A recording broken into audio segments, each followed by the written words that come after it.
Well, free agency was a wild ride, I would say, for us Eagles fans. Started off with a lot of excitement. Some brought back some good players, but then it ended with a lot of drama. And Shane and I are here to to talk about everything that went down in legal tampering, free agency, and so on and so forth. Thank you guys for joining another episode of the EPA Podcast, brought to you by Bleeding Green Nation. I'm your host today, Victor Williams. Be sure to follow me on all social platforms over at the Philly Pod. Be sure to subscribe to BGN Radio so you don't miss any of the shows that are on this feed on a daily basis between Shane. I know he does draft shows and he's up and down the feed, the EPA show, and I know the Behind Enemy Lines and NFC's mixtape and all that stuff is going on. So be sure to subscribe so you don't miss any of the content throughout the offseason. Joined as always by my faithful co-host. You can follow him on Twitter at @halfandhalf_. TPL, he is Shane Haff. You've seen him on YouTube. You've seen him up and down the Twitter sphere. I saw him getting some love from some listeners and fans alike that have gotten to know Shane a little better since he's been on BGN. So always good to see fellow creators get the recognition they deserve, because Shane is one of the good ones that pours in the hours, pours in the time to try and help Eagles fans and NFL fans understand the game a little better. So Shane, good to see you starting to get the flowers that you deserve. Yeah, that's always a fun thing to wake up to. So shout out to you guys. Obviously, the listeners are what makes it fun, because without the listeners, you and I are just sitting here with a microphone screaming into the void. So Yeah. that's Once upon a always time. a fun part of the process, is just interacting with the viewers and stuff. But Victor, I've got a question for you. I've been trying to figure this out. Maybe you can answer it for me. Is Darius Slay an Eagle? We spent like 3 days going back and forth. Darius Slay is going to be cut. Darius Slay's still here. That was a wild ride over the course of 48 hours. And we'll talk about what happened and all that. But it's been an interesting free agency period for the Eagles, to say the least. Yeah, we knew it was going to be an eventful one. Probably a lot more drama than we anticipated, especially with Darius Slay and CJ Gardner-Johnson and all that stuff. So certainly, the Slay was a we thought one of the players that would for sure be back is Darius Slay, considering his contract situation, and then the fact that we almost lost him in the mix. Certainly not a fun time period. And we'll talk about if the Eagles made the right decisions, did they bring back the right guys, and all that stuff. So first, of course, we have a lot to get through as far as free agency is concerned. We'll start here with the players that the Eagles were not able to bring back, and then get into some of the players that will be here as far as re-signings and new faces that will be on this team, at least in training camp. Maybe not on the roster, but training camp at least in the summertime. So Shane, we'll start with the fresh story, since it's fresh in everybody's minds, and the most talked about one over the last week. CJ Gardner-Johnson. Shane, I don't know how you feel. Well, I kind of know, because we talked about it leading up to it. But CJ was one of the players that I know I've been on the record saying numerous times that if anybody is going to be brought back amongst these free agents, it's going to be CJ Gardner-Johnson. 25 years old, led the league in interceptions. The Eagles took a flyer on him when they traded for him, brought him in to play a new position, and he was productive at that position for the Philadelphia Eagles, and it made a lot of sense to bring him back. And then we get into the contract and all that stuff. Now reportedly, and I was able to gather a little bit of information, and it's all been reported by multiple outlets to this point, so this isn't anything new, that the Eagles made CJ Gardner-Johnson a priority at the beginning of free agency. One of the first few people they drew up deals for, presented Gardner-Johnson with an offer, to my knowledge, was roughly around 12 million in terms of AAV. I don't know how it was structured. I know we saw the reports of the backloaded 17 million. I've never seen an NFL contract structured in that way. So I don't think that's accurate to whatever CJ's agency decided to tweet. We'll talk about if that was ever a right decision to go down that path, and ask the fans if we took the right deal or not. But the initial deal, to my knowledge, was around 12 million AAV. CJ Gardner-Johnson thought that he was worth the Jesse Bates money. He was looking to get that type of money. The market felt differently. We all saw that the guys like Jordan Poyer and all these other guys were getting deals of not even close to what we've seen pass safeties get on the market. So he goes out, tries to get another deal. That deal doesn't come to fruition. And then by that point, the Eagles couldn't sit around. They couldn't wait. They allocated resources elsewhere. They brought back Fletcher Cox, brought back Brandon Graham. They signed James Bradbury. They restructured Darius Slay.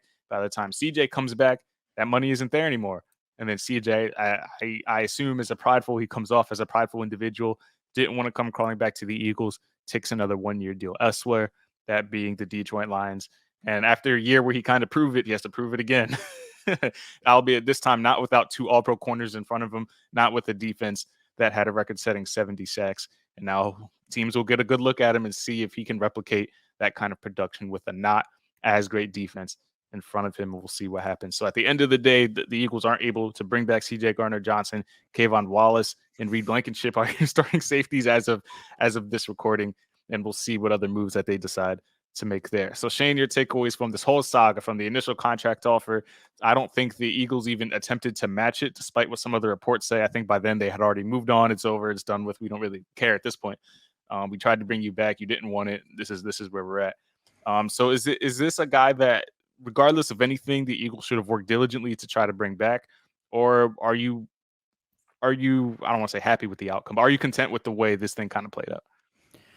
Yeah, I mean, you go back to the beginning, and the reports are that the Eagles made an offer a multi-year deal. So Chauncey Gardner-Johnson was their priority to bring back in free agency, as you thought he should be.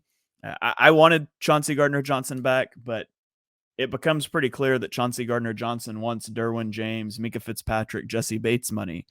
And I just don't think he's in that tier of safety. I think he's in that next tier below, and I wouldn't want to pay him $16 million a year or whatever it was that he was after. And so, as is his right, he says, I think I'm worth more than that. We're going to go to the market and see what we can do. And I think he and his representation misread the market by a lot. And by the time it's all said and done, he ends up taking a deal for 1 year, $8 million with the Lions, which is a little less than what the Eagles offered average annual value. Now, obviously he can hit the market again next year, whereas with the Eagles, he couldn't have. On that contract structure thing, that's, first of all, if you're an aspiring sports agent out there and you're contemplating getting on Twitter and tweeting negotiating details, don't. But if you start to do that and you get to the end of your tweet and you're about to type mic drop and put a microphone emoji, just catch yourself and be like, this is not a good idea. Like, very unprofessional, very misleading. Because I think what they probably did was they were tweeting the cap hit, because, we'll look at some other contracts and how, for example, you look at like the James Bradbury deal and his cap number is $3 million, $4 million, $8 million, $22 million. That doesn't matter to James Bradbury. That's accounting tricks. He's getting paid a certain amount each year, most of it up front. And I think that's likely what was the outcome with Chauncey Gardner-Johnson. It was probably a largely front-loaded deal through signing bonuses, and the cap hit would come later. And so I think they were misrepresenting that. And at the end of the day, when you turn that down and you test the market, the Eagles are also going to pivot and they go to secure James Bradbury. And now all of a sudden there's not, I won't say there's not the money. They could have worked something out, but there's a combination of you've committed a lot to the secondary already, and there's maybe some bridges burned at that point. So I think the Eagles handled it the right way.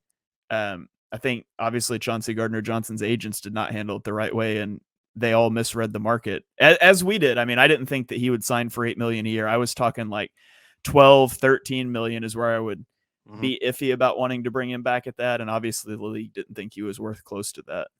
Yeah, and interestingly enough, in addition to the agency tweeting what they did, I'll tell you, Shane, since we're on the show. So the numbers that I had tweeted out that I had gotten information for about the initial offer of the 12 million of value, the agency like apparently caught wind of that. I don't know if somebody sent it to them or they just saw it or what a case was. They decided to DM me and they said, we'll keep the facts to ourselves or something like that. I can read it verbatim real quick. But the fact that they, number one, had to feel as though they had to DM some person they don't even know that had the potential contract details, and they felt slighted enough to be this isn't real.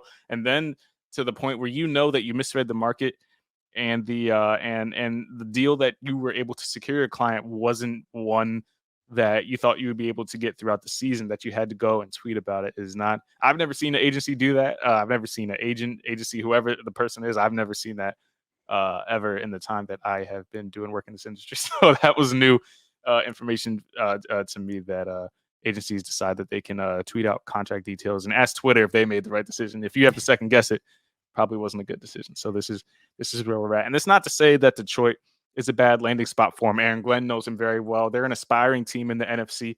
I like to believe, a greater chance to win a Super Bowl in this city, I believe, with the Eagles for obvious reasons. But if his motive is just the money and to get paid, and there's nothing wrong with that, nothing wrong with betting on yourself and going out and trying to secure what you're worth, then he can go out and in Detroit and ball out, and maybe he'll get that contract. I don't know if he's ever going to get Jesse Bates money, but we'll see with the way the salary cap inflates every season. I enjoyed CJ while he was here. The reports I saw from McLean said the Eagles were wary of how his behavior was going to be once he got paid. Was this a guy we're going to have to worry about moving forward? Is this a guy we're going to have to kind of keep in check? Him calling out Gannon afterwards, like, kind of rub people the wrong way and stuff like that. Do you think any of that had to play into the Eagles' long-term plans with CJ Gardner-Johnson? Or is it just like he played a whole year here, never caused any real issues? We would have been able to figure it out. Do the Eagles come out winners in this situation? I guess it's too early to tell, not knowing who is going to be here really in his place come September. I don't buy that aspect of it. I think that's either the one of two things is happening here. That's either just clickbaity to get people to come and listen to you talk, because there was no signs of that while he was here. The Eagles prioritized him and made him a long-term offer, and he didn't take it. So if they were really that concerned about it, they wouldn't have done that. Mm-hmm. So I don't buy that aspect of it. So it's either just manufactured clickbait, or it's somebody in the Eagles organization feeling spurned and being like, oh yeah, we were totally concerned about this the whole time. It's like, yeah, they broke up with me, so now I'm going to tell you all the things that I knew was wrong a long time ago. I was going to break up with them too, but they just happened to break up with me first. And so it feels like that. If it's actually sourced info, that's what it feels like. And or it's just something clickbaity. I don't really buy that was a motivating factor. Yeah. Who knows if the Eagles decided this is a problem that's not what it's worth for this X amount of money. But I feel like even if, well, I don't have a confirmed answer on if the Eagles truthfully had a chance to match the Detroit Lions offer. But the burn bridges thing you mentioned is definitely a good point. I think by that point, CJ didn't want to come crawling back and grovel and say, "Hey, misread it. Do you guys still want me back?" And by that time, Howie's probably over it. Like, we've already paid the people that actually want to be here. Good luck wherever it is you end up. So that is that. I'm a CJ. He was a very good player on a very exciting team during a very exciting year. But now the Eagles have the work cut out for him to try and replace his production. But let it be known that the Eagles did acquire him all of 10 days before the season and got very solid production out of him. So perhaps the Eagles feel as though they could fill that void and get decent safety production with a lot of the same pieces in front of him, and we'll go from there. One of the pieces that won't be here next season, a guy who accounted for many sacks for the Eagles last season, is Javon Hargrave, who goes to the NFC rival San Francisco 49ers, going from the number 2 defense to the number 1 defense. And it didn't take him long to adopt the whining over there. He's already on the record saying that the game would have been different if Brock Purdy had played it. So I don't know if this is just initiation. Do you just have to say this to be a 49er? Is this how it's going to be? But Hargrave, a very vital part of that pass rush last season, a very vital part of the defensive line. And I think he's going to be missed. I wouldn't have gave him $20 million at 30 years old, but the 49ers were happy to do so. And I think he'll be a force combined with Eric Armstead and Nick Bosa over in San Francisco, despite, us not liking them very much. Yeah, I think that's part of the cult initiation. You just gotta definitely is. Start saying things. But I mean, I'm not going to take exception with it. What do you want a guy to say to on his new team? We beat that ass. They still would have got blown out if their quarterback didn't get hurt. So, I mean, I don't care. I don't care what he says there. I like Javon Hargrave. I hope they lose every game because it's the 49ers, but I think he's a good player. I think the 49ers saw the Eagles play them in the postseason, and they lined up and said, which side is Eric Armstead on? Okay, we're going to run away from him. And they decided we have to get better at our second defensive tackle. And so they went out and they paid Javon Hargrave a huge contract that I don't think the Eagles should have matched. So, I mean, losing Javon Hargrave sucks. I wouldn't have paid that to keep him, though. So I think it was the right move for the Eagles. And ultimately, it stinks to see him go to another NFC team, especially one as loaded as the 49ers. But I thought the Eagles played that the correct way. Yeah, I think so as well. And then they have Jordan Davis waiting in the wings, and Milton Williams. You're the film watcher, so Milton Williams, we hear is came along towards the end of last season. So I'm sure they'll draft somebody. When we talk about the draft, I'm almost certain one of those two first round picks are going to go into the trenches. So Hargrave was very, very vital. I think he massively outplayed the last contract, the 3-year, $30 million that the Eagles gave him. Went to San Francisco, got $20 million, and they have eyes on getting back to the NFC Championship game. So no shocker there. Another position that the Eagles are going to have to do some work in, even though Nakobe Dean is there, and I'm sure they have high aspirations from here, is the linebacker position. TJ Edwards goes back home to Chicago. Kaiser White joins Jonathan Gannon in Arizona. So Shane, how big of a loss I was assuming one of those guys will be back. I assumed it was going to be TJ, homegrown. I thought he would be back. I was almost convinced that Kaiser was going to walk, only because Nakobe kind of does plays a similar way to Kaiser and will fill that position. Are you shocked that the Eagles weren't able to retain one of these guys? Are you shocked to see them both go on to new teams? It sounds like with TJ Edwards, he just wanted to be in Chicago. He's from Chicago. Kind of UDFA, broke into the league, wants to Didn't go get paid very much to go back. Yeah, I mean, wants to go play for his home team. What I think he got paid, like, was it $6 million a year? It's been a little bit. I can't remember exactly, but TJ got 3 years, $19 million. So about a little over $6.3 million a year. I was surprised the Eagles didn't bring him back at that. To be honest, I probably would have considered it. I think Eagles fans overinflate how good TJ Edwards is because he gets a lot of tackles. But I would have been interested in keeping him at that. When you see what they did with Slay and Bradbury, and you sort of understand why they didn't later on. So I am surprised both guys left. I thought they probably would have tried to keep one, but they're going to presumably have Nakobe Dean be a starter alongside, I don't know. So that's a little scary, but the Eagles, I won't say they're good at getting less out of linebacker because they've been quite atrocious at linebacker for a long time. Can't say the confidence is there. Yeah, but TJ Edwards was a UDFA. Kaiser White was a low-level free agent signing, and so I think they'll be competent at the position. I don't think it's going to be good, but they'll be competent there. Yeah, we'll have to see how that goes. Nakobe Dean's waiting in the wings. They signed Nicholas Morrow, who we'll talk about a little later. And the rest of these names, I mean, some people like Christian Ellis, and then you got Sean Bradley. You got some other names there that we'll take a look into. But yeah, as of right now, it's looking a little shaky. And another position that's looking a little shaky, we already touched on it, is the safety position, because Marcus Epps goes ahead and signs with the Raiders.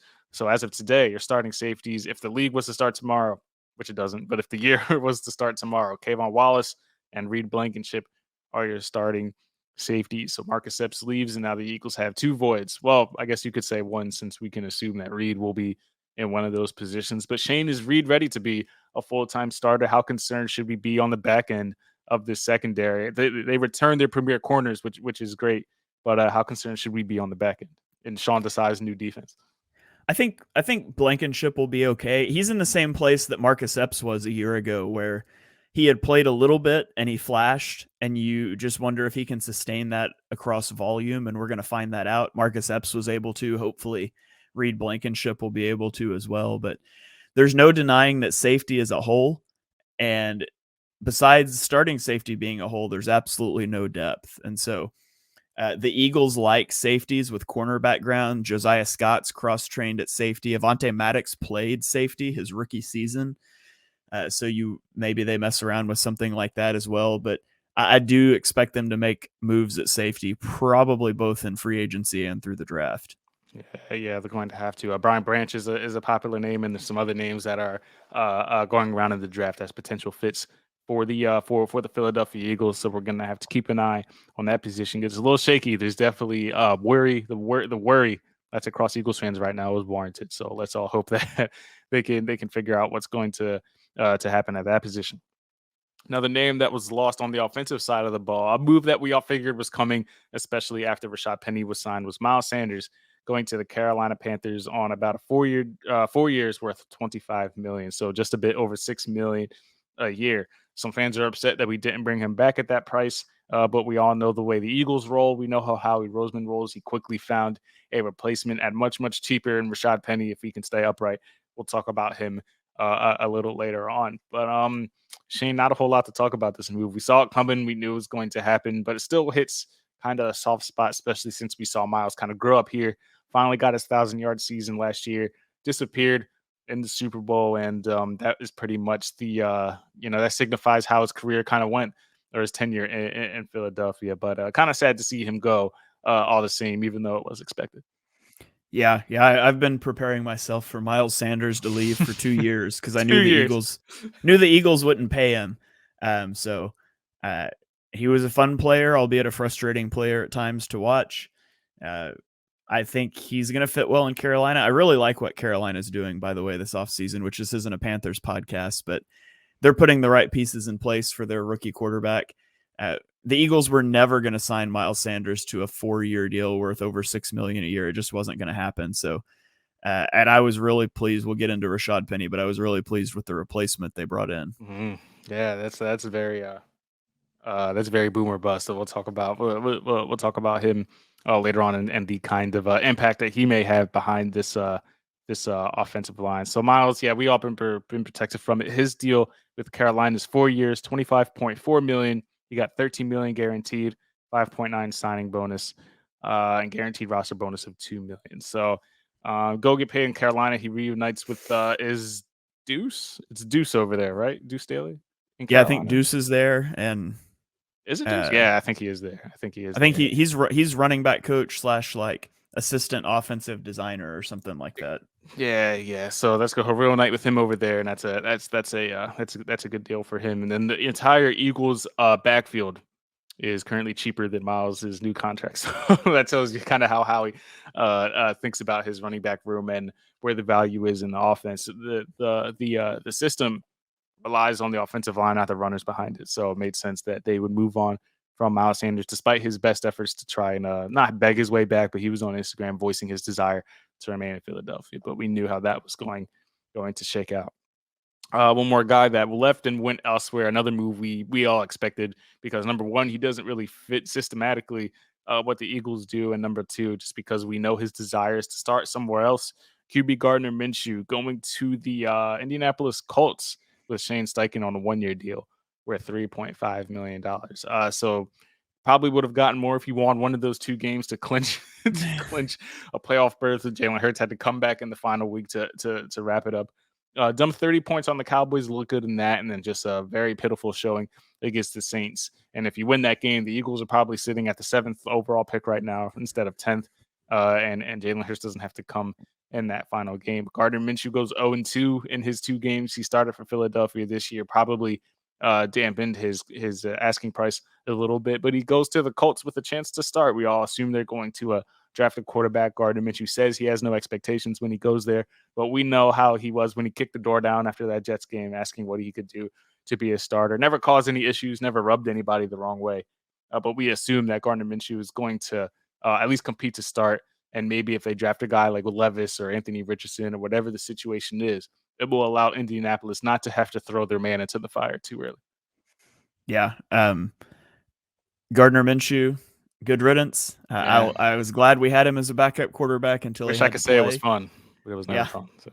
He's funny. He's got some funny stories, some good personality. Don't fault a guy for wanting to start. Everybody wants to start. He never caused problems. So good teammate by all accounts, all that stuff. And I think he'll get a shot to play in Indianapolis. They're obviously going to have either the 3rd or 4th pick of quarterbacks. And so we'll see how that plays out for them. But I think he lands in a good spot there with Shane Steichen, who knows him. And 1-year deal, maybe he can play his way into a little better contract next year. Yeah, we'll see. We'll see how it goes. He'll probably start a handful of games and then get the rookie ready to see what he's all about. So I think that hits on all the Eagles that left. Is there any? Oh, it's Isaac Seumalo, a guy that. Okay, so we knew that heading into free agency that he was going to be a guy that probably wasn't brought back because he drafted Cam Jurgens. He was never going to sit for 2 full seasons. And once Kelsey came back, I was like, all right, Jurgens is probably going to be starting at that guard spot. And I know mock drafts have the Eagles also taking a guard, and we'll get into all that later. But Isaac was very good, even though he was banged up a little bit, only played a few games, missed significant time over the last 2 seasons, but was fully healthy last season, had a good bounce back year. And often I feel like he was I feel like he didn't exactly get all the credit that he deserved, mainly because he's in between 2, future Hall of Famers. So that will definitely contribute to it. But then he goes to Pittsburgh, and he'll try to help out in protecting Kenny Pickett over there. But I have nothing but good things to say about Isaac. I think he was a very good player during his tenure here in Philadelphia. Yeah, I think Isaac Seumalo is completely underappreciated by Eagles fans.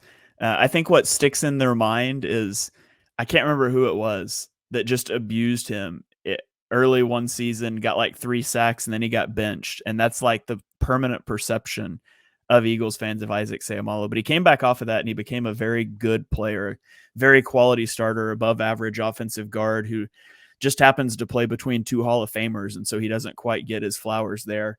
The Honest NFL account on Twitter, which you guys should follow if you don't, obviously has some insight into the Eagles building, whomever he is, talked about how Isaac Seumalo is one of the most cerebral offensive linemen that he's been around, and that he doesn't get all the credit for it because Jason Kelce is probably the most cerebral, instinctual guy. But I thought the longer he stayed on the market, maybe there just wasn't a market and he might end up back in Philly, but he ends up in Pittsburgh for 1 year, $8 million. I thought he would get a bigger deal than that. I'm not surprised the Eagles let him go for that, but he is a good player, and I think he's going to be good in Pittsburgh. Yeah, I think so. I think that's a good get for Pittsburgh. And Isaac was, when you're a part of the most dominant offensive line of football, you're gonna get scooped up by one of these other teams. So definitely good for Isaac to go ahead and get paid. And he said his farewell today that it was the best time of his life over here and in Philly, getting to play with these guys. So good thing for Isaac to go ahead and go to Pittsburgh, get paid, and now contribute to protecting Kenny Pickett. Now, as far as Cam Jurgens is concerned, do you have how do you feel about him sliding into the offensive line as a guard? And people always like to say like the Eagles need to get younger and this and that. They've been attempting to prepare for some of these departures. They drafted Landon Dickerson to be the heir to Jason Kelce. Then he stuck around, and now Dickerson's a Pro Bowler along the offensive line. Then they drafted Cam Jurgens and said, let's prepare in case he retires next year. Kelce's back for another year. Now we're going to have to slide this guy up into potentially another position. So how do you feel about Cam Jurgens potentially being a part of that starting offensive line in 2023? I don't know about him being a right guard. Everything profiled as him only a center prospect, which I liked the player, but that was my problem with the Eagles drafting him when they did, because if you don't know that Kelce's leaving, you really don't want to spend a second round pick on a guy that's going to sit for the first 2 years, especially at center, which is a kind of a plug and play position. So I think they will cross train him at right guard. I also don't think taking a right guard in the draft is out of the realm of possibility, or even taking an offensive tackle to be the future Lane Johnson replacement, but can play right guard now. So I think people are jumping a little bit to conclusions that he's just going to be able to plug in at right guard. I'm not so sure. I trust Jeff Stoutland, of course, and hopefully that works out, but we'll see. I'm cautious on that. Yeah, I was trying to remember if there was any guard versatility there, and I remember when looking into him, and obviously when he got drafted, that to your point, only projected as a center. So when you have Jeff Stoutland there and you have the offensive track record that the Eagles do, then you don't worry too much about it. And he's showed great flashes of what he could do when he played in. We saw him in the preseason last year at center. If he can have some of those traits as guard as well, then I'm all about it. But I definitely think they'll look into the draft for some depth because they're going to need it there. Another offensive lineman, the Eagles lost Andre Dillard. I remember when I saw the signing that I almost forgot that he was on the team. But yeah, a guy who was drafted to be the starting left tackle. Mailata obviously beat him out, but he developed into a serviceable player. I think if he had to step in, nobody was entirely worried about Andre Dillard coming into this offensive line and producing. He gets a 3-year deal for $29 million with the Titans. So good get for them. Any favorite memories of Andre Dillard? I remember him getting decimated in training camp a few times, getting thrown to the ground, and it was a rough start for Andre Dillard, but I think he came on towards the end of his career, and now he has a chance to go ahead and start and kind of live up to that first round pedigree over in Tennessee. Yeah. Before I do that, it was Grady Jarrett who destroyed Isaac Seumalo for the Falcons. It was bothering me. I couldn't remember who that was. Andre Dillard, I think if Jordan Mailata didn't happen, Andre Dillard would probably still be in Philadelphia. I think he is a decent player who got caught in those crosshairs. He struggled early in his career. I do think he's going to probably be okay as he kind of developed. We all know he needed to. There were some mental Fortitude concerns, especially when it came to the idea of switching to the right side. But I think as a left tackle, I think he's going to be fine. I don't think he's going to be like a top 12 guy, but I think he's going to be a perfectly fine starter for Tennessee. Yeah, I think so. I think so as well. I think that, like I said, if he had to come in and play for the Eagles, nobody was entirely worried about it, and he got over kind of some of those beginning woes that were in the beginning of the year. He had high expectations to come in and be the starting left tackle, and then Mailata did what he did. But I think he'll be just fine in Tennessee. And the final Eagle, as far as we know to this point, as of this recording, moving on to another team, is wide receiver Zach Pascal, signs a 2-year deal with Arizona. You said $1.05 million he gets over basically there. The vet minimum. Yeah, the vet minimum. So the skinny with Pascal is that he was brought in before AJ Brown, right? Brought in to help kind of contribute to this wide receiver core. I remember when we initially did the signing, everyone was like, man, it's going to be Smitty and Zach Pascal and Quez Watkins trying to figure this thing out. And then they make the trade for AJ Brown. So while Zach Pascal did the dirty work, I feel like he made a lot of concepts work. He definitely played a vital piece in the production of the Eagles offense this year. But I don't know, Shane, of any wide receiver who's going to be content with being like a WR4, WR5 on the depth chart and not getting as many targets as some of these other guys. So it doesn't shock me that he wants to go to Arizona and perhaps compete for a larger role as far as a pass catcher goes in that offense. But nothing but good things to say about Zach Pascal. I liked some of the things he did while he was in this offense. I'm actually kind of shocked that Sirianni, allowed him out of the building. But this is where we're at when you have Devontae Smith and AJ Brown entrenched as your top two guys. Not really much room for advancement if you stayed in Philly. So, yeah, wide receiver, a very underrated need for the Eagles. Obviously, you've got AJ Brown, who has notoriously been banged up throughout his career, and he was banged up last year. He was able to play through most of it. And then you have Devontae Smith, who everyone was worried about his size coming into the league, and he's been healthy for 2 years, but you're still playing with fire a little bit there. He ended the year in a walking boot, didn't he? Ended the Super Bowl in a walking boot. So there you go. So you're potentially a snap away from losing two guys that there's concerns about there.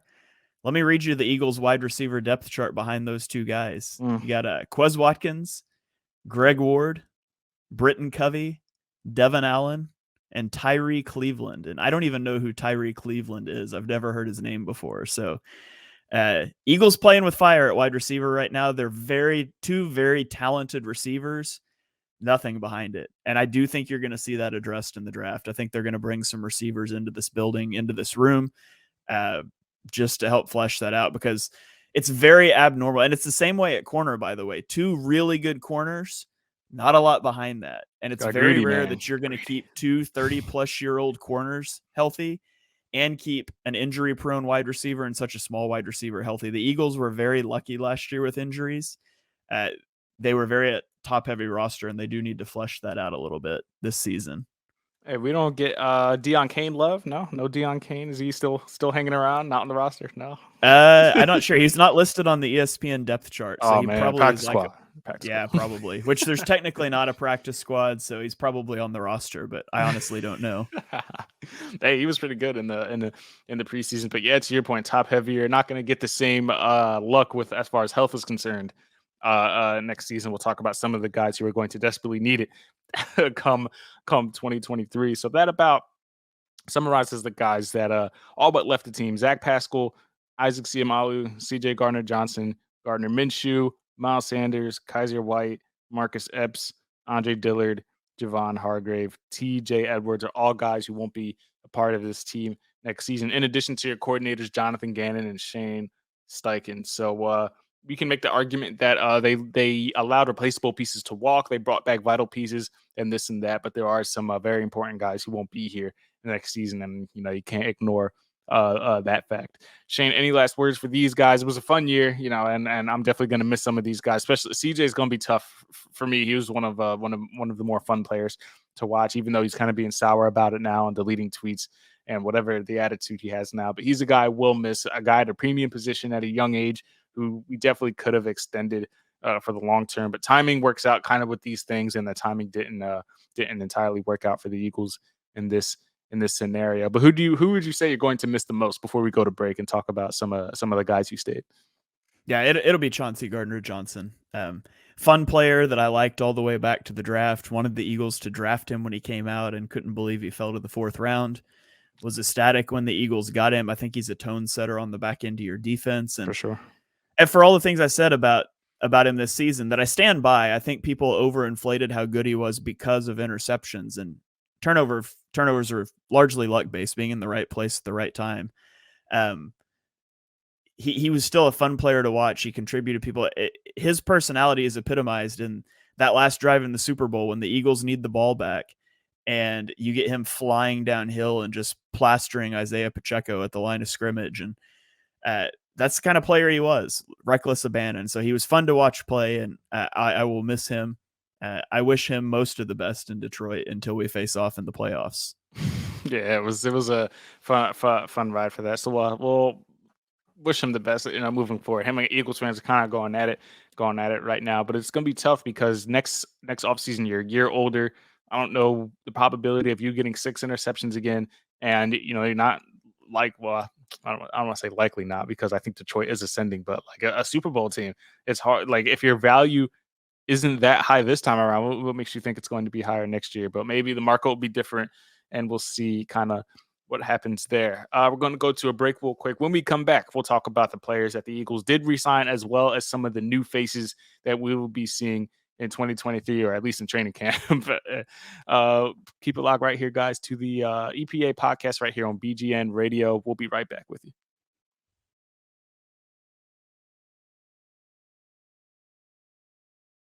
And we are back here on the EPA podcast talking Eagles free agency, Eagles re-signings. The Eagles got busy. We talked about the players they lost. Let's talk about some of the guys they kept. And it starts up front with an Eagles legend. And I honestly could go to either side of the ball here, but I'll talk Jason Kelce. So the Eagles bring back Jason Kelce on a 1-year deal. That didn't surprise me. I didn't think that he sounded like a guy that was done. And it turns out he's not. And so I'm super excited that Kelce's going to be back. I still think he is arguably the best center in football. Inarguably, he is a top 2 center in football. And so having that guy back, especially when you're losing your right guard, I just think that helps out a lot.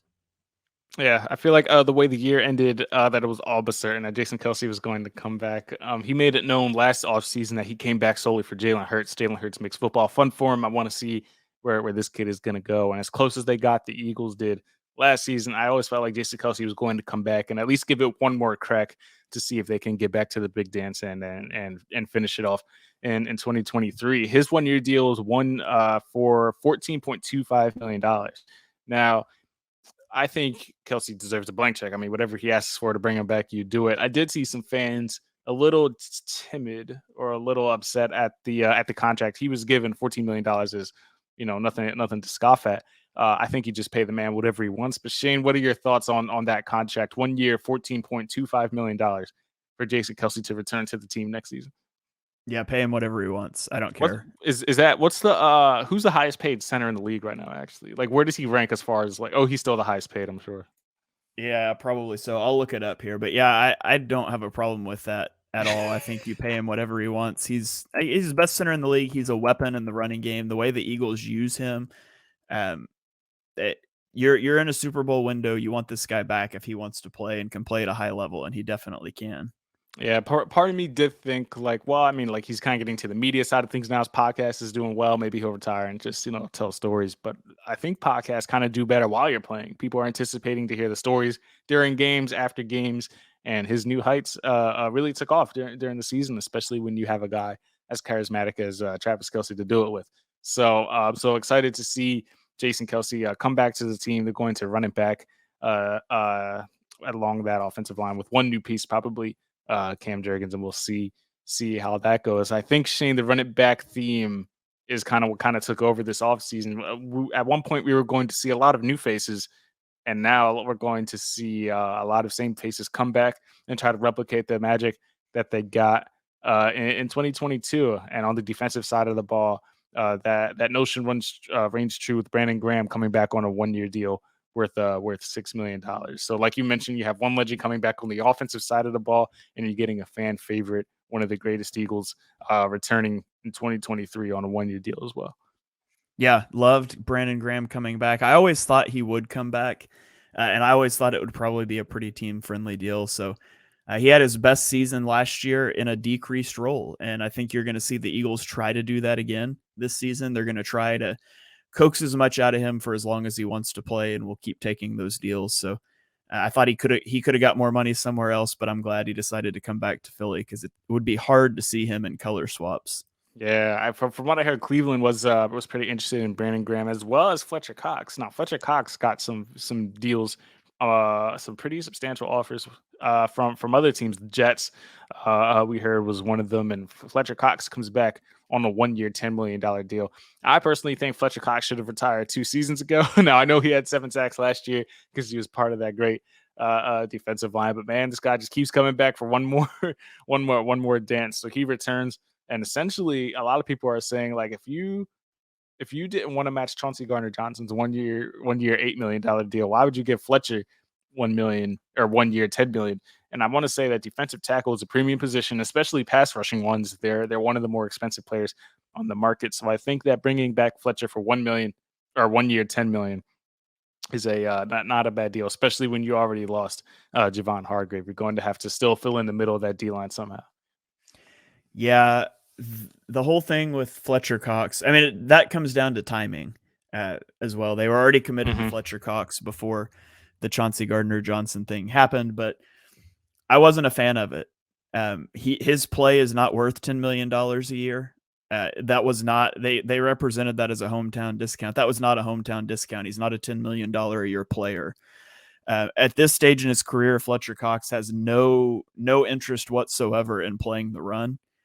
He just wants to rush the passer, which is problematic when you have Nakobe Dean is going to be a starting linebacker, a guy who is 5th percentile height, 14th percentile weight. And by the way, the guy they just signed from the Bears, Nicholas Morrow, he is 5th percentile height and 11th percentile weight. So we're talking two very small linebackers, and then you're going to pay Fletcher Cox $10 million to be a defensive tackle that doesn't want to play in the running game. So I thought it was an overinvestment. I didn't think they should have paid that much. I think it ultimately cost them the ability to match Chauncey Gardner-Johnson. And we talked earlier, it might not have just been about the money to be able to. That might have been burned bridges. But at the end of the day, Fletcher Cox was going to cost $6 million against the cap this year if they let him go.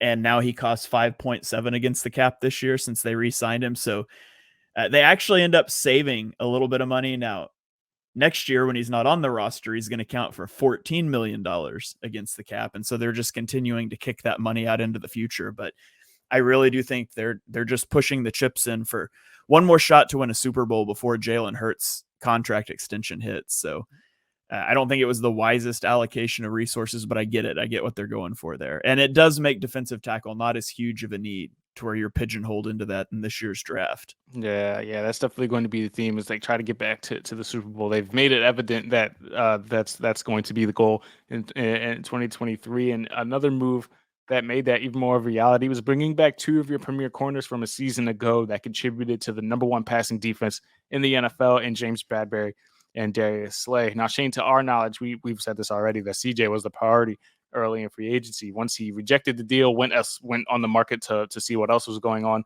the Eagles said, we can't sit on our hands. We got to do something. So they pivot and bring back a guy who we thought was all but gone in free agency in James Bradberry. I would have bet thank God we didn't, but I would have bet any amount of money that CJ was back and James Bradberry was going to be on a new team next season. That has flipped. CJ is now with a new team, and James Bradberry is going to be back here along with Darius Slay for at least the next 2 seasons, I believe, the way the structures are set up anyway. But James Bradberry signs a 3-year deal worth $38 million to come back and be another corner who for maybe about 12 hours was cornerback 1 in this city before Darius Slay. Basically, they said they were going to release him.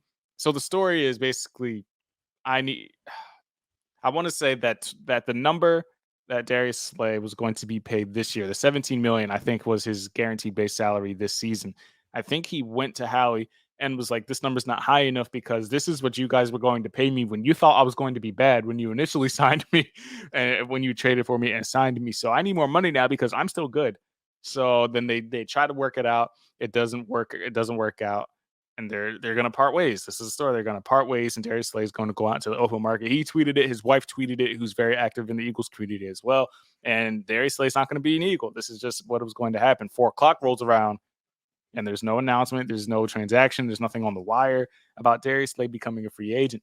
So as Eagles Twitter does, we're all speculating. We're all sitting here like maybe they'll pull a Fletcher Cox like he did last year. He was on the free agent market just to come back and re-sign. And lo and behold, they come back, they work it out, they restructure his deal, and now Darius Slay's here on a 2-year extension for $42 million. So Shane, at one point, we thought we weren't going to have either corner. We thought this isn't going to happen. We're not going to have Bradbury's going to go somewhere else because the Slay release came before the Bradbury signing, I believe.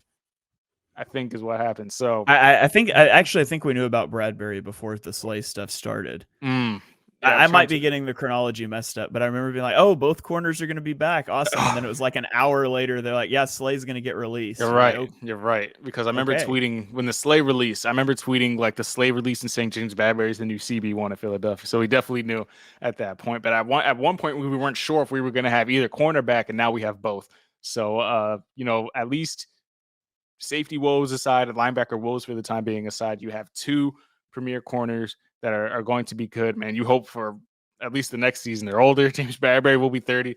Darius Slay is going to be 33 in December. Shane, I think Patrick Peterson is like the only cornerback like around that age who was like somewhat good and still in the league. Like, I don't know what the track record is. It can't be that great for cornerbacks producing at a top tier rate at 32, 33 years old. But we got to pray that Slay's feet are going to keep up with him in 2023. But albeit a good move, you can't say it's a terrible move to have both these guys back next year. Yeah, so contract, just to get into the wild world of contract structure. So you mentioned $17 million was Slay's salary. That was the original number, right? Yeah, that was before the extension. His base salary now is $1.1 million, but he's happy.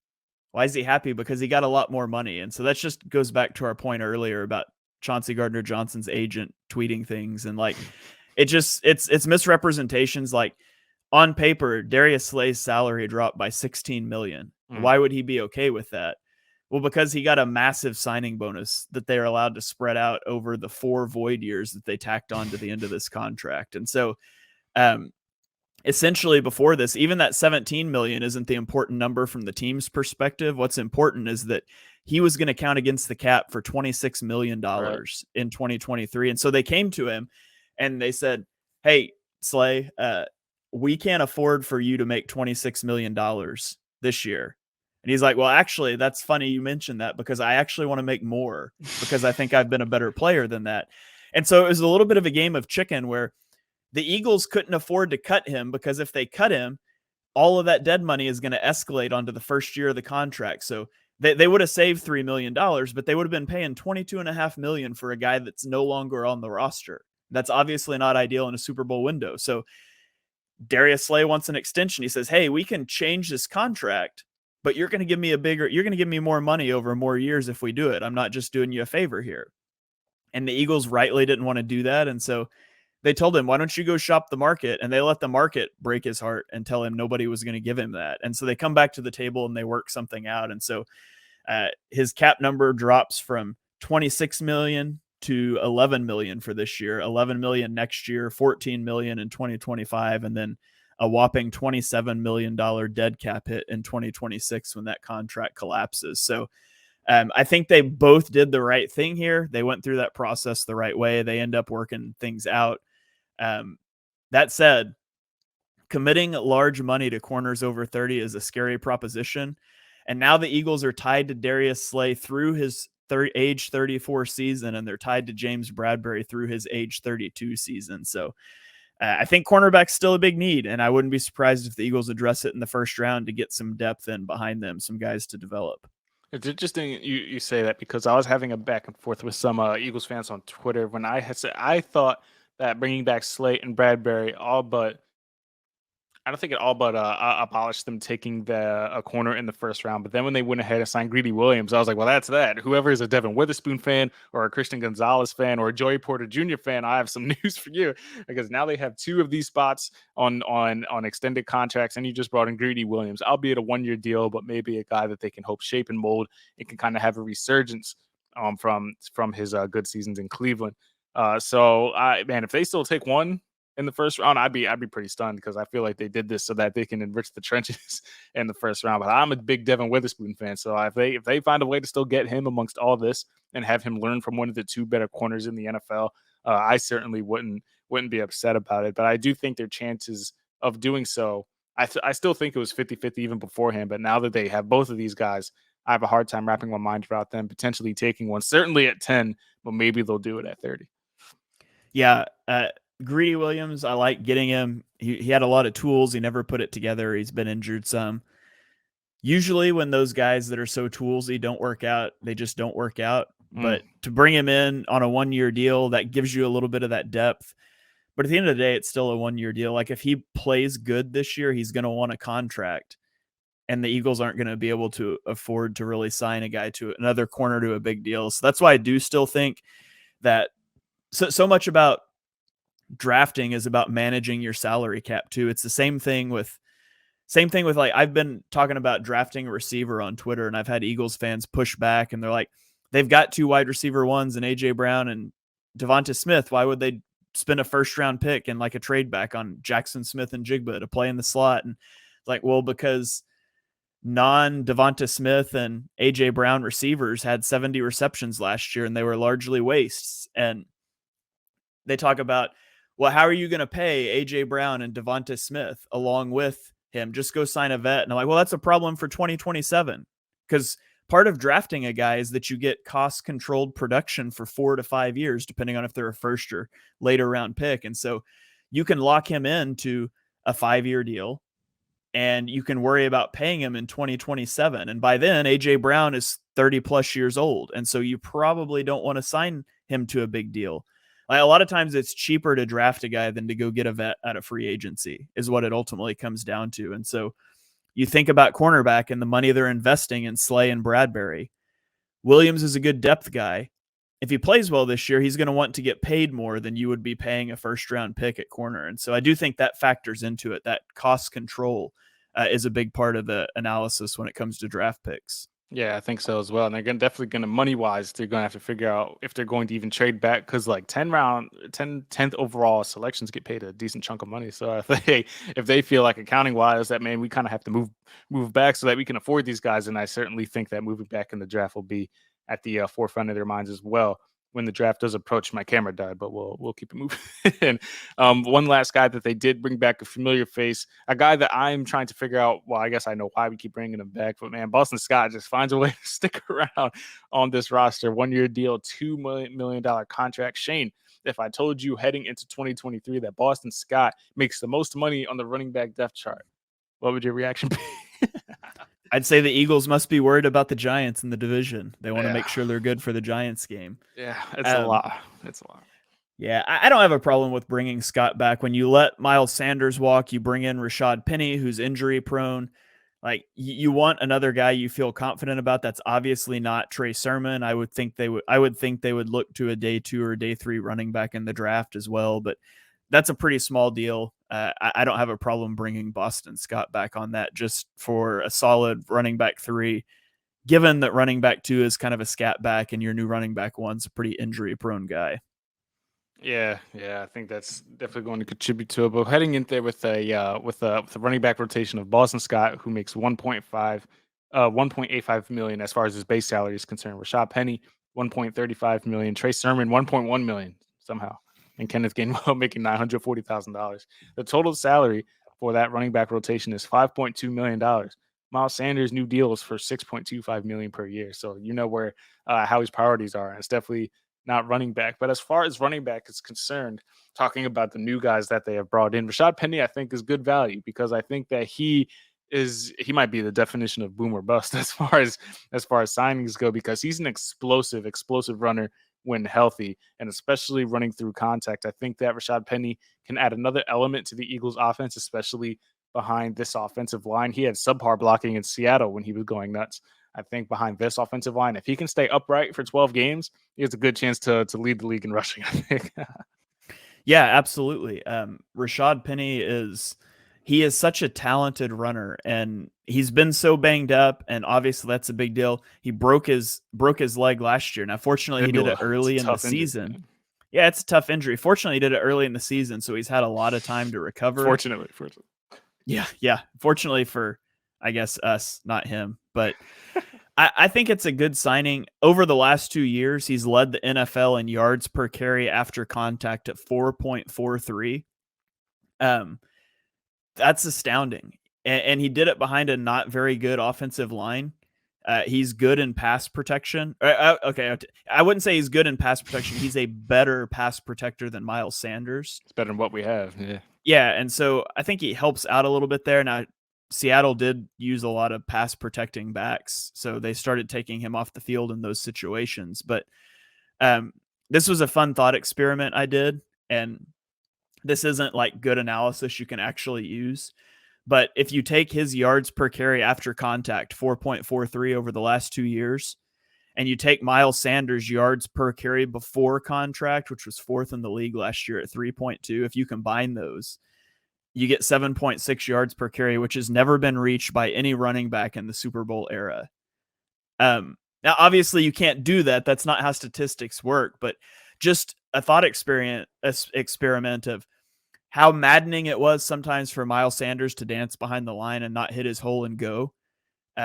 You're not having that with Rashad Penny. And so now you've got this guy who puts his head down and he goes, and he's running behind an offensive line that afforded Miles Sanders the 4th most yards per contact yards per carry before contract.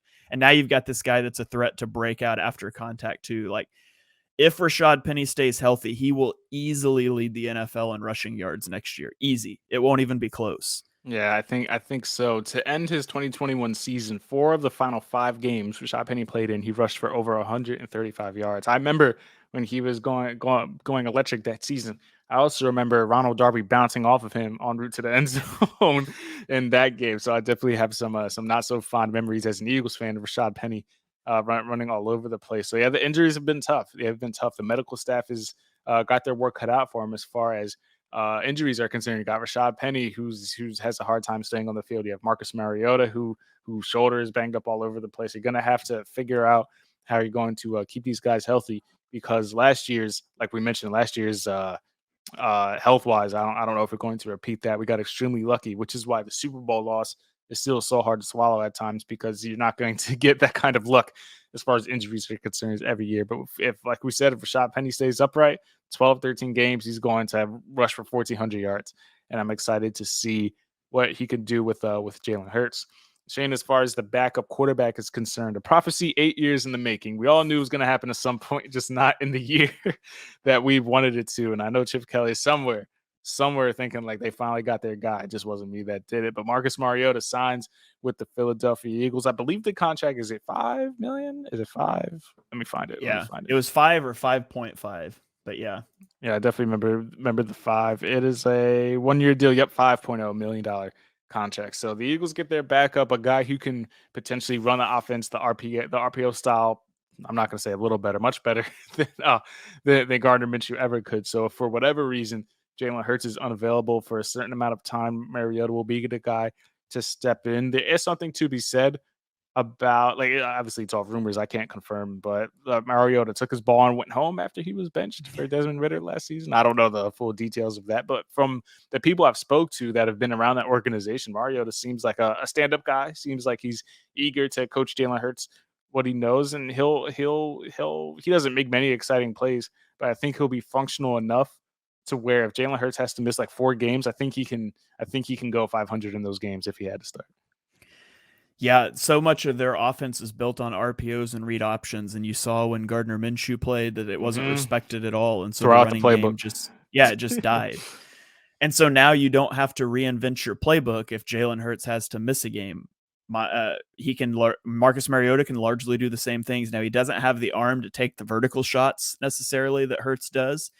He's not as good of a runner of Hurts, but he's the same archetype, and so you can keep your same playbook, which is huge.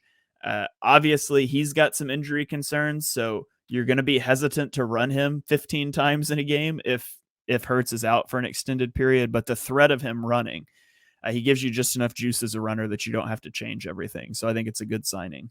Rushed for over 400 yards last year and 4 touchdowns. So certainly a threat with his legs. So we knew that the options were limited. Teddy Bridgewater, Mariota, those were some guys out there. They get their guy much after the 2015 craze of it, or many years after the 2015 craze of do the deal and all of that. Shane, I don't know how extensive of a how extensive your Eagles coverage was if you were a fan back then, or what the story is. But do you remember do you remember a lot of the madness that was going on with Marcus Mariota? I just didn't want to see Sam Bradford, but I was firmly on the fence of send whatever you need to get this guy in Philadelphia. Chip Kelly, Marcus Mariota, they're going to light this league up. Bradford, Cox, Brandon Boykin at the time, 14 first-round picks. I don't care what you have to do, but I was definitely eager to watch that draft and see the Eagles get their guy, and they obviously stayed put and drafted Aguilar with 20, and then yeah, that's all she wrote. But where were you, if at all, on the Marcus Mariota? Like, which side of the fence were you on for that? Yeah, I was not into the analysis aspect at that point in time, but I was excited by Chip Kelly. I wanted him to have his quarterback, and I'd watch Marcus Mariota and Chip Kelly at Oregon, and so I kind of felt like it was a match made in heaven. And then when the price tag started coming out, I was like, oh man, I don't know. I was all about it. Send it. Yeah, I would have been happy about it if it had happened back then. In an alternate universe where it happened, Chip Kelly might still be the Eagles coach, and Fletcher Cox might have just signed a 1-year deal with the Eagles this offseason in free agency to come back home. Who knows? Who knows how things would have played out in an alternate universe? Hey man, if it in another time, like you mentioned, alternate universe, if Mariota's drafted here, do the Eagles win a Super Bowl? Because then that probably means you don't draft Carson Wentz the next year, and that whole story. Like, do the Eagles have a Super Bowl if that happens? There's so many contributing factors to that scenario that who knows where we would be today if that does go down. But we kind of know he was fired the next year. DeMarco Murray didn't work out. Bradford didn't work out. Yeah, not fun times as far as Eagles fans are concerned. But he's here now. That's all that matters. So let's hope we don't have to see too much of him unless it's in the fourth quarter of a blowout. So let's all hope that's the case. The last two signings we will cover before we get up out of here. Two very obvious holes on the defense, safety and linebacker. The Eagles are going to do their best to patch those up with Band-Aids. It's what we call them. We got safety Justin Evans, who was formerly on the Saints. He signs a 1-year deal. And linebacker Nicholas Morrow on the Bears last year also signed a 1-year deal. Shane, any hope for these either of these guys to attempt to fill the void left by Gardner Johnson, Marcus Epps, Kaiser White, TJ Edwards? You got to replace those bodies somehow, and the Eagles are going to attempt to do so, apparently, with Nicholas Morrow and Justin Evans. Any hope there for either of these guys to stick on the roster in September? I mean, I think yes. I think they'll probably both make the roster. I think Justin Evans would be over Kavon Wallace, and even if he's not, that's still your third safety. It's not a high bar to clear. Yeah, and then Nicholas Morrow, he's a tackle machine, and people are going to trick themselves into thinking that he's a great player, just like they did with TJ Edwards, who also gets a lot of tackles. Hey, Alex Singleton was a tackle machine. Yeah, I don't think he's an impact player. I worry about his size next to Nakobe Dean, but he at least gives you something. It's not a good linebacker class, so you don't want to be going into the draft with a huge need at linebacker. There's not good linebackers to be had early in the draft. So I think they both make sense. I think they're both low risk. I think at the end of the day, they probably both make the roster. Yeah, I think Morrow had over 100 tackles last year. Played in every single snap, which is important. He missed the entire 2021 campaign with an ankle injury. Came back with the Bears, played in every single game, played in every snap. So he was essentially the Iron Man for them, which is good to see. So if you go into next year with Nicholas Morrow and Nakobe Dean as your linebackers, I mean, I guess you could do worse, but Nicholas Morrow allowed 101.8 passer rating when targeted last year. So not much there as far as pass coverage is concerned, but I consider Nakobe a good coverage linebacker. So maybe they can kind of, equal themselves out on that front. Don't know a whole lot about Justin Evans, but we expected them to make a move at safety. Some good names still out there. Well, I don't know, good serviceable names. Adrian Amos, Taylor Rapp, some other names out there that the Eagles could potentially look into. Kevin Byard is the big one, though, from Tennessee. Apparently, they're at odds end, similarly to A.J. Brown. The Titans approached Kevin Byard on a pay cut. Kevin Byard said, I'm very good at my job. I don't think I should take a pay cut. Why are you approaching me with this? I'm a former 2-time All-Pro. I don't think that's going to happen. So I I don't think it's realistic that the Eagles go ahead and rob the Titans 2 seasons in a row and nab Kevin Byard. But man, is there a chance? Hey, formerly from Philly, he danced on the star. He did the whole bit. So, I mean, is there a chance, Shane? Is there a chance that they could pull? He is 30 years old, but is there a chance they could pull an All-Pro safety out of Tennessee and get another contributor for the second season in a row? I mean, I think there's always a chance. Tennessee obviously botched last offseason. Maybe they will Got a do it different owner again now, different this GM. offseason. Yeah. Imagine if they trade him and then he gets like 2 picks when the Eagles play the Titans and dances on the Titans logo and all that sort of stuff. And then you get another GM fired like 2 days later. That would be kind of hilarious. But I think it's unlikely. I would be all for it, though. Again, the Eagles are pushing their chips in right now, and he would be a huge addition on the back end of that secondary to help out. So I'm all for it. I think it's probably not likely. I'll give it like a 15% chance. Yeah, I'm about 20. Yeah, I don't think it's I don't think it really happens. I don't think Howie goes into that and acquires him for his price either. Especially if you weren't going to match CJ's offer, which we've already mentioned. Maybe money wasn't the factor there, but definitely fun to armchair fantasize about these guys coming in here, making an impact and helping the Eagles to Super Bowl. So that about covers everything. I know that was a lot as far as free agency is concerned. Shane, any faces we missed, any aspects we missed, anything in free agency is concerned that we didn't mention that you would like to cover here before we wrap this up? No, I think we've pretty well covered it.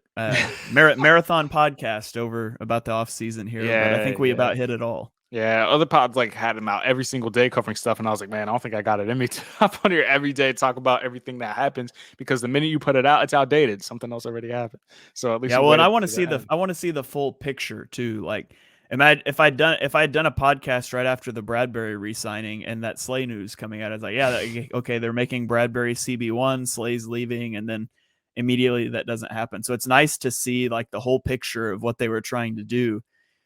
If I had done one right after TJ Edwards signed, I would have said, I don't know why the Eagles didn't match that deal. That's not very expensive, but then they're able to bring Slay back and other things. So it all kind of feeds off of each other. That's why I kind of wanted to wait until we got a more complete picture from that first wave. Yeah, you don't want to be outdated 2 hours after the fact. That's the worst, especially when it comes with sports news. So before we do, I'll give my least favorite move of the offseason, my favorite move to this point, and then my overall grade. So my least favorite move, as we all know, is letting CJ walk, just because for the things I've already mentioned. 25 years old, position of need, could have locked him up long term. There's not a lot of young bodies on that defense right now. Yeah, I think it would have been essential to lock one of them up at a position of need for the foreseeable future. But maybe his attitude, maybe the way it was handled, maybe his agent had soured the relationship. We don't know fully what the picture is there, but I'm sad to see him go. I enjoyed watching him a lot. My favorite move of the offseason to this point, I'm going to say James Bradbury, because he was another guy that it was going to be really tough for me to let him walk. And to not only have Darius Slay back, but to have him back as well. I know the age is a big thing, and we got to hope their bodies can hold up. But man, they were one of the best duos in all of the league last year. They were the only duo to have, I forget the exact digits, I think it was like to have 20 plus pass breakups and 3 interceptions each or something like that. When you're the only duo that can put up numbers like that, I think that builds well. It's kind of hard not to bring guys like that back. But on the contrary, Howie is really good about getting rid of players the year before the decline. So even if Slay did go elsewhere, I would have understood. And now fans are saying you essentially picked Slay over CJ Gardner-Johnson. I wouldn't look at it like that, but this is kind of where we're at money-wise. But I think Bradbury is very, very good, even though I'm a big fan of this cornerback class. But I think Bradbury is a good player. He not a lot of drama. You can say he's all about ball, handles himself the right way. And I'm going to be excited to watch him for the next few years in Philadelphia. I will give this offseason grade a B+ thus far. Would have been an A if they could keep CJ, but I'll give them a B+ to this point. Actually, lower that to a B-. B-. All right. Yeah, I would say my favorite move is Rashad Penny. I think it's such a home run swing that didn't cost you much of anything. So if he stays healthy, that's going to be a fantastic signing. And if he doesn't, it only costs you a little over $1 million. My least favorite move was bringing back Fletcher Cox. I understand why they did it. They actually lowered his cap hit, but it's kicking things into the future for a player that I just don't think was that good over the last couple seasons, but they're pushing their chips in. So we'll see what happens. And Overall, I would go about a B plus. I think it's been a good offseason. They just need to land the plane now, filling out the roster and nail the draft.